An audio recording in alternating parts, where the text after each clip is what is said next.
আসসালামু আলাইকুম।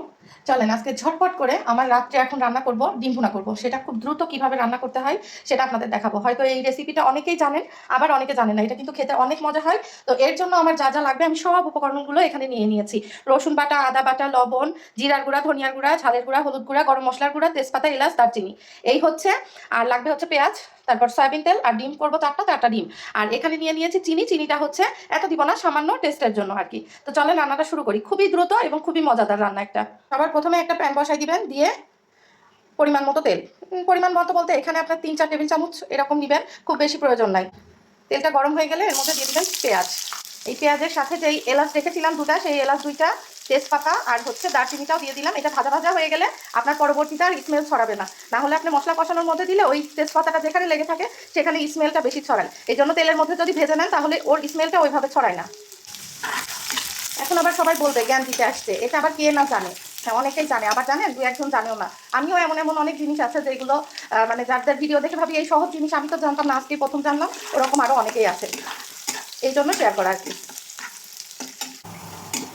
পেঁয়াজটার গাটা যখন এরকম হালকা একটু মানে নরম নরম টাইপের ভাব হবে, তখন এর মধ্যে যতগুলো মশলা ছিল সব মশলাগুলো একবারে দিয়ে দিবেন। একটু পানি ব্যবহার করবেন যাতে মশলাটা পুড়ে না যায়। আমিও এর মধ্যে পানি দিয়ে দিচ্ছি, দিয়ে এখন এটাকে একটু ভালোভাবে কষাইতে হবে।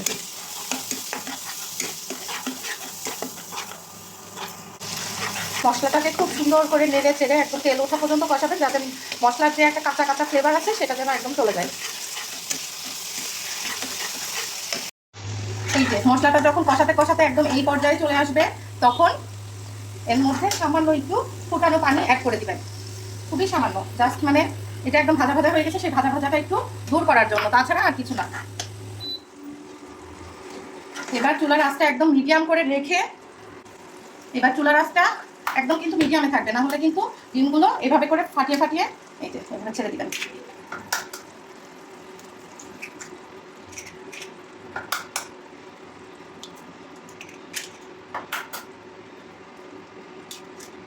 এরকম করে ডিম একদম চারটা সুন্দর করে ছেড়ে দিলাম। এবার ঢাকনা দিয়ে ঢেকে দিব এরকম লো হিটেই, মানে কিছুক্ষণ 1 মিনিট মতো একটু থাকবে, তাহলে ওই ডিমটা যে হচ্ছে মানে নিচটা হয়ে যাবে। তারপরে গরম পানি অ্যাড করে দিয়ে একটু ফুটে উঠলেই বাস, কাজ কমপ্লিট। এই যে 30 সেকেন্ড 40 সেকেন্ড পরে এরকম একটা, আজকে তোমাদের পছন্দের ডিম ভুনা রান্না করছি। এবার চুলার আঁচটা একটু জোর দিয়ে এই যে ফুটানো গরম পানি, না তো এই যে আস্তে করে গরম পানি অ্যাড করে দিবেন অল্প, বাস। এবার ঢেকে দিলেই আপনার নামানোর আগে একটু চিনি দিয়ে দিবেন, বাস শেষ রান্না।